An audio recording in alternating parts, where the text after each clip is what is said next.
हाँ जी, good morning students. ਅੱਜ ਰਾਜੇ ਅਸੀਂ ਕਰਾਂਗੇ ਕਿ ਮੁਗਲ ਸਮਰਾਟਾਂ ਦੀ ਰਾਜਪੂਤ ਅਤੇ ਧਾਰਮਿਕ ਜਿਹੜੀ ਨੀਤੀ ਸੀ ਉਹ ਕਿਵੇਂ ਦੀ ਸੀ। ਜਿਵੇਂ ਕਿ 8ਵੀਂ ਸਦੀ ਤੋਂ ਲੈ ਕੇ 12ਵੀਂ ਸਦੀ ਤੱਕ ਲਗਭਗ ਜਿਹੜੇ ਸਾਰੇ ਭਾਰਤ ਦੇ ਵਿੱਚ ਰਾਜਪੂਤਾਂ ਦਾ ਜਿਹੜਾ ਸੁਤੰਤਰ ਰਾਜ ਹੈ ਉਹ ਸਥਾਪਿਤ ਹੋ ਗਿਆ ਸੀ। ਤਾਂ ਜੋ ਮੁਹੰਮਦ ਗੌਰੀ ਹੈ, ਕੁਤਬਦੀਨ ਐਬਕ ਹੈ ਅਤੇ ਇਲਤੁਤਮਿਸ ਹੈ, ਉਹਨਾਂ ਨੇ ਬਹੁਤ ਸਾਰੇ ਰਾਜਾਂ ਉੱਤੇ ਜਿੱਤ ਪ੍ਰਾਪਤ ਕੀਤੀ ਸੀ ਅਤੇ ਦਿੱਲੀ ਸਲਤਨਤ ਦੀ ਨੀਂਹ ਰੱਖੀ ਸੀ ਉਹਨਾਂ ਨੇ। ਠੀਕ ਹੈ, ਪਰ ਜਿਹੜੇ ਰਾਜਪੂਤ ਸੀ ਉਹਨਾਂ ਦੀ ਸ਼ਕਤੀ ਜਿਹੜੀ ਉਹ ਸਮਾਪਤ ਨਹੀਂ ਹੋਈ ਸੀ। ਤਾਂ ਅਲਾਉਦੀਨ ਖਲਜੀ ਦੇ ਸਮੇਂ ਦੇ ਵਿੱਚ ਗੁਜਰਾਤ, ਰਣਥੰਭੋਰ, ਮੇਵਾੜ, ਮਾਲਵਾ ਜੋ ਰਾਜਪੂਤਾਂ ਦੇ ਸੁਤੰਤਰ ਰਾਜ ਸੀ ਬਹੁਤ ਤਾਕਤ ਫੜ ਗਏ ਸੀ। ਤਾਂ ਖਲਜੀ ਸੁਲਤਾਨ ਨੂੰ ਕਈ ਵਰ੍ਹਿਆਂ ਤੱਕ ਇਹਨਾਂ ਰਾਜਾਂ ਦੇ ਵਿਰੁੱਧ ਯੁੱਧ ਕਰਨੇ ਪਏ ਸੀ ਅਤੇ ਅੰਤ ਦੇ ਵਿੱਚ ਉਹ ਇਹਨਾਂ ਨੂੰ ਜਿੱਤਣ ਦੇ ਵਿੱਚ ਬਹੁਤ ਮੁਸ਼ਕਲ ਨਾਲ ਸਫਲ ਹੋਇਆ ਸੀ। 14ਵੀਂ ਅਤੇ 15ਵੀਂ ਸਦੀ ਵਿੱਚ ਜਦੋਂ ਦਿੱਲੀ ਸਲਤਨਤ ਦਾ ਪਤਨ ਹੋਣ ਲੱਗਾ ਤਾਂ ਜਿਹੜਾ ਪੱਛਮੀ ਭਾਰਤ ਵਿੱਚ ਰਾਜਪੂਤਾਂ ਦੇ ਕਈ ਸੁਤੰਤਰ ਜਿਹੜੇ ਰਾਜ ਸੀ ਉਹ ਸਥਾਪਿਤ ਹੋ ਗਏ ਸੀ। ਤਾਂ ਹੁਣ ਆਪਾਂ ਕਰਾਂਗੇ ਮੁਗਲ ਸਮਰਾਟਾਂ ਦੀ ਰਾਜਪੂਤ ਨੀਤੀ ਹੈ, ਜਿਹੜੀ ਬਾਬਰ ਦੀ ਰਾਜਪੂਤ ਨੀਤੀ ਹੈ। ਜਿਵੇਂ ਕਿ ਕਨਵਾਹ ਦੀ ਲੜਾਈ 1527 ਦੇ ਵਿੱਚ ਜਦੋਂ ਬਾਬਰ ਨੇ ਭਾਰਤ ਉੱਤੇ ਹਮਲਾ ਕੀਤਾ ਤਾਂ ਉਸ ਸਮੇਂ ਜਿਹੜੇ ਰਾਜਪੂਤ ਸੀ ਉਹ ਸਭ ਤੋਂ ਸ਼ਕਤੀਸ਼ਾਲੀ ਸਰਦਾਰ ਸੀ ਉਹਨਾਂ ਦਾ ਮੇਵਾੜ ਦਾ ਰਾਣਾ ਸੰਗਰਾਮ ਸਿੰਘ, ਜਿਸ ਨੂੰ ਕਿ ਰਾਣਾ ਸਾਂਗਾ ਦੇ ਨਾਮ ਨਾਲ ਵੀ ਜਾਣਿਆ ਜਾਂਦਾ ਹੈ। ਤਾਂ ਉਹ ਬਹੁਤ ਬਹਾਦਰ ਸੀ, ਜਿਸ ਨੇ ਬਹੁਤ ਸਾਰੀਆਂ ਜਿੱਤਾਂ ਪ੍ਰਾਪਤ ਕੀਤੀਆਂ ਸੀ ਅਤੇ ਇੱਕ ਬਹੁਤ ਵੱਡੀ ਸੈਨਾ ਜਿਹੜੀ ਉਹ ਕਾਇਮ ਕਰ ਲਈ ਸੀ। ਉਹ ਭਾਰਤ ਵਿੱਚ ਹਿੰਦੂ ਪਾਤਸ਼ਾਹੀ ਸਥਾਪਿਤ ਕਰਨ ਦੇ ਸੁਪਨੇ ਲੈ ਰਿਹਾ ਸੀ। ਤਾਂ ਉਸ ਨੂੰ ਛੋਟੇ ਮੋਟੇ ਬਹੁਤ ਸਾਰੇ ਜਿਹੜੇ ਰਾਜਪੂਤ ਸਰਦਾਰ ਸੀ ਉਹਨਾਂ ਦਾ ਸਹਿਯੋਗ ਮਿਲਿਆ ਹੋਇਆ ਸੀ। ਤਾਂ ਉਸਨੇ ਆਪਣੀ ਅਗਵਾਈ ਦੇ ਹੇਠ ਉਹਨਾਂ ਦਾ ਇੱਕ ਸੰਘ ਬਣਾ ਲਿਆ ਸੀ, ਇੱਕ ਗਰੁੱਪ ਬਣਾ ਲਿਆ ਸੀ। ਤਾਂ ਪਾਣੀਪਤ ਦੀ ਪਹਿਲੀ ਲੜਾਈ ਦੇ ਵਿੱਚ ਜਦੋਂ ਲੋਧੀਆਂ ਦੀ ਸ਼ਕਤੀ ਸਮਾਪਤ ਕਰਨ ਅਤੇ ਦਿੱਲੀ ਦੇ ਜੋ ਆਗਰੇ ਉੱਤੇ ਅਧਿਕਾਰ ਕਰਨ ਤੋਂ ਬਾਅਦ ਬਾਬਰ ਨੇ ਇਹ ਵੀ ਅਨੁਭਵ ਕੀਤਾ ਸੀ ਕਿ ਜੋ ਰਾਣਾ ਸਾਂਗਾ ਹੈ ਉਸ ਦੀ ਸ਼ਕਤੀ ਨੂੰ ਕੁਚਲਣ ਦੇ ਬਗੈਰ ਭਾਰਤ ਵਿੱਚ ਮੁਗਲ ਸਾਮਰਾਜ ਸਥਾਪਿਤ ਹੈ ਜਿਹੜਾ ਉਹ ਨਹੀਂ ਕੀਤਾ ਜਾ ਸਕਦਾ।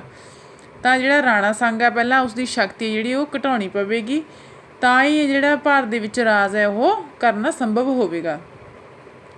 ਇਸ ਦੇ ਲਈ ਉਸਨੇ ਇਸ ਸ਼ਕਤੀਸ਼ਾਲੀ ਰਾਜਪੂਤ ਸ਼ਾਸਕ ਦੇ ਵਿਰੁੱਧ ਯੁੱਧ ਕਰਨ ਲਈ ਪੂਰੀਆਂ ਸੈਨਿਕ ਤਿਆਰੀਆਂ ਕੀਤੀਆਂ ਸੀ ਅਤੇ ਕਨਵਾਹ ਦੇ ਸਥਾਨ 'ਤੇ ਮੋਰਚੇ ਲਾ ਲਏ ਸੀ।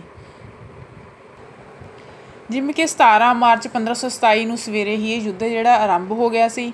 ਇਸ ਨੇ ਛੇਤੀ ਬਹੁਤ ਭਿਆਨਕ ਰੂਪ ਧਾਰਨ ਕਰ ਲਿਆ ਸੀ। ਤਾਂ ਰਾਜਪੂਤਾਂ ਦੇ ਅਸਾਧਾਰਨ ਜਿਹੜੇ ਸਾਹਸ ਸੀ ਅਤੇ ਵੀਰਤਾ ਸੀ ਉਹਨਾਂ ਦੇ ਸਬੂਤ ਮਿਲਣ ਲੱਗੇ, ਕਿਉਂਕਿ ਮੁਗਲ ਸੈਨਿਕਾਂ ਨੇ ਵੀ ਕੀ ਕੀਤਾ ਸੀ ਕਿ ਬਹੁਤ ਚਲਾਕੀ ਦੇ ਨਾਲ, ਨਿਪੁੰਨਤਾ ਦੇ ਨਾਲ ਆਪਣੀਆਂ ਚਾਲਾਂ ਦੀ ਵਰਤੋਂ ਕੀਤੀ ਸੀ।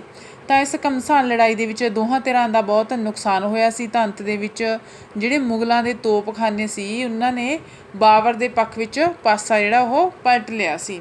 ਬਹੁਤ ਸਾਰੇ ਰਾਜਪੂਤ ਸਰਦਾਰ ਲੜਾਈ ਦੇ ਵਿੱਚ ਮਾਰੇ ਗਏ ਸੀ।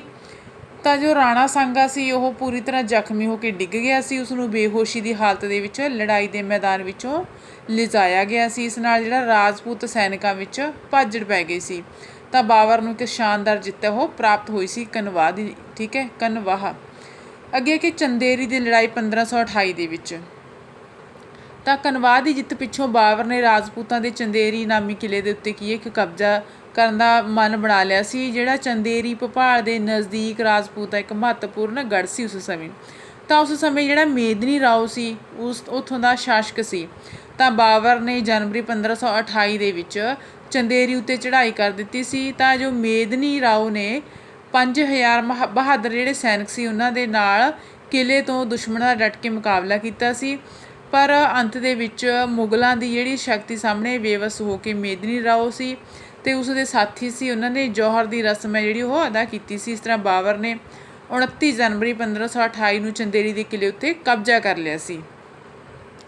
ਅੱਗੇ ਕਿ ਹਮਾਯੂ ਅਤੇ ਸ਼ੇਰ ਸ਼ਾਹ ਸੂਰੀ ਦੀ ਰਾਜਪੂਤ ਨੀਤੀ।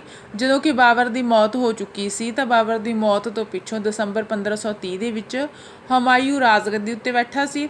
ਤਾਂ ਉਸ ਦਾ ਰਾਜਪੂਤਾਂ ਨਾਲ ਸਿੱਧਾ ਵਾਰ ਨਹੀਂ ਪਿਆ ਸੀ। ਇਸ ਦਾ ਕਾਰਨ ਇਹ ਸੀ ਕਿ ਉਸ ਨੂੰ ਬਹੁਤ ਸਾਰੀਆਂ ਔਕੜਾਂ ਦਾ ਸਾਹਮਣਾ ਕਰਨਾ ਪਿਆ।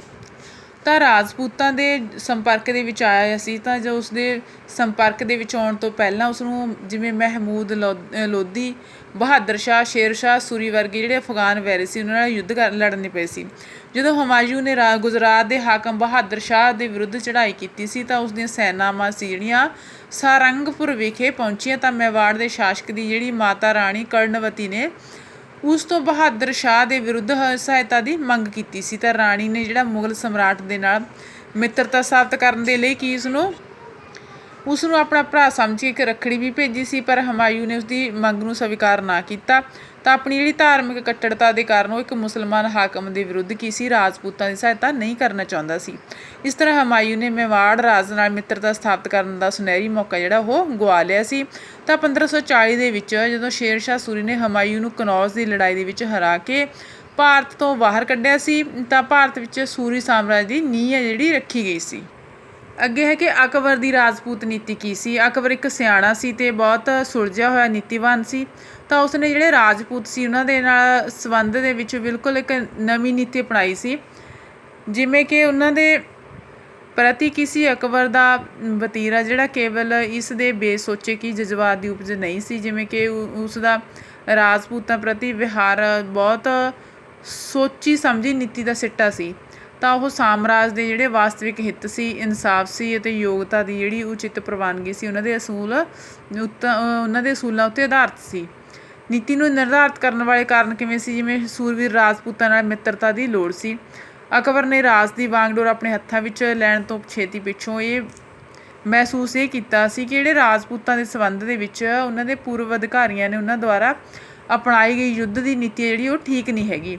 ਤਾਂ ਅਜਿਹੀ ਨੀਤੀ ਰਾਜਪੂਤਾਂ ਨੂੰ ਸਥਾਈ ਰੂਪ ਦੇ ਵਿੱਚ ਸਾਮਰਾਜ ਦੇ ਅਧੀਨ ਕਰਨ ਦੇ ਵਿੱਚ ਅਸਫਲ ਰਹੀ ਸੀ। ਤਾਂ ਰਾਜਪੂਤਾਂ ਜਿਹੇ ਜਿਹੜੇ ਬਹਾਦਰ ਸੀ, ਨਿਡਰ ਸੀ, ਤਾਂ ਉਹਨਾਂ ਦੇ ਲਈ ਮਾਣ ਮਰਿਆਦਾ ਦੇ ਲਈ ਮਰ ਮਿਟਣ ਵਾਲੇ ਲੋਕਾਂ ਨੂੰ ਯੁੱਧ ਵਿੱਚ ਹਰਾਉਣਾ ਕੋਈ ਸੌਖੀ ਗੱਲ ਨਹੀਂ ਹੁੰਦਾ ਸੀ।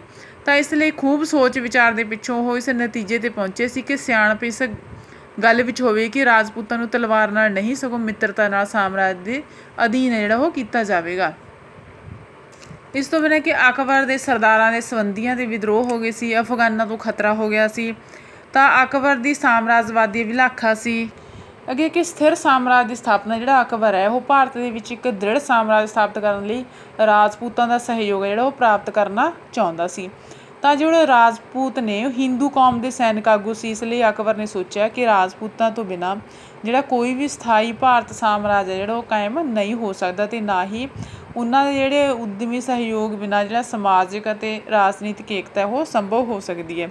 ਜੇਕਰ ਮੁਗਲ ਸਮਰਾਟ ਨੂੰ ਰਾਜਪੂਤਾਂ ਦਾ ਸਹਿਯੋਗ ਪ੍ਰਾਪਤ ਹੋ ਜਾਏਗਾ ਤਾਂ ਉਹਨਾਂ ਰਾਹੀਂ ਇਹ ਦੇਸ਼ ਦੇ ਕਰੋੜਾਂ ਹਿੰਦੂ ਨੇ ਜਿਹੜੇ ਉਹ ਵੀ ਮੁਗਲ ਸਾਮਰਾਜ ਦੇ ਪੱਖ ਦੇ ਵਿੱਚ ਹੋ ਜਾਣਗੇ।